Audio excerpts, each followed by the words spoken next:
Mi bado nipo naye kwa sababu naona ambavyo anajua kujua ubora wa wachezaji. Yani kujua kwamba mchezaji huyu ana kitu. Dimitri Pantev, meneja wa klabu ya Simba, ana jicho la kujua wachezaji wazuri. Kwa sababu ukiangalia alivyokuja kwenye kikosi cha Simba, kuna wachezaji ambao amewapa majukumu tofauti au amewapa nafasi na wameonyesha kitu. Wa kwanza ni Wilson Nangu, ambaye amepewa nafasi na ameaminiwa na mwalimu Dimitri Pantev, na alivyopewa nafasi ameonyesha kitu. Lakini mchezaji mwingine ni Morris Abraham, ambaye chini ya mwalimu Dimitri Pantev ameendelea kuonyesha ubora mkubwa. Mchezaji mwingine ni Jonathan Soa. Uwepo wa mwalimu Dimitri Pantev, namna ambavyo anampa nafasi, pia inaonyesha ni jinsi gani ambavyo mwalimu amegundua kuna kitu kwa mchezaji. Lakini mwalimu Dimitri Pantev pia hamuangalii mtu usoni kwenye machaguo ya kikosi chake.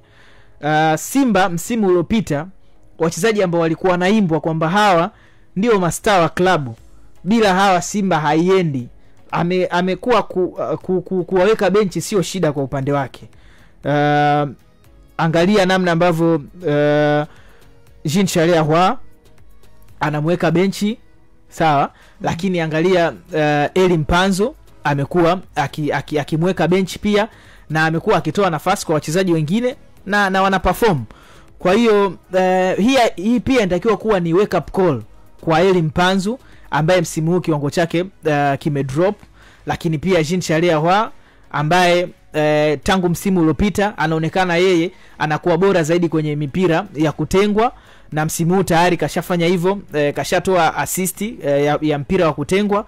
Kwa hii ni wake up call kwamba wewe Jean Charles Ahoua, ambaye unakuwa na mchango mkubwa Simba pale ambapo imepata mpira wa foul au wa kona. Kuna Morris Abraham, ambaye haitegemei mpira wa kona wala hategemei mpira wa foul ili aweze kuisaidia timu kutengeneza nafasi. Yeye anatengeneza nafasi kwa open play.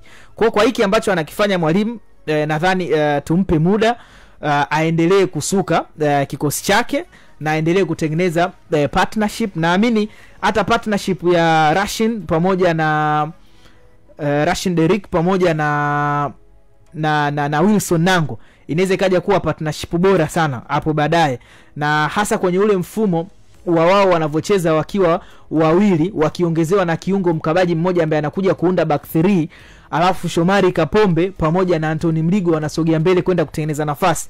Huu mfumo ukija kuclick, naamini Simba watakuwa na uwezo mkubwa wa kutengeneza nafasi kupitia pembeni na kutengeneza nafasi kupitia katikati. Lakini kwa sasa hivi wana Simba tu wanapaswa kuwa wapole na watulivu, kwa sababu timu yao bado ina struggle zaidi kwenye kutengeneza nafasi. Lakini kwa Pantev anavyoonekana, kuna kitu kikubwa kipo akilini mwake, ambacho kama kitaingia kwa wachezaji na watakielewa, basi wanaweza kuwa na timu nzuri hapo baadaye.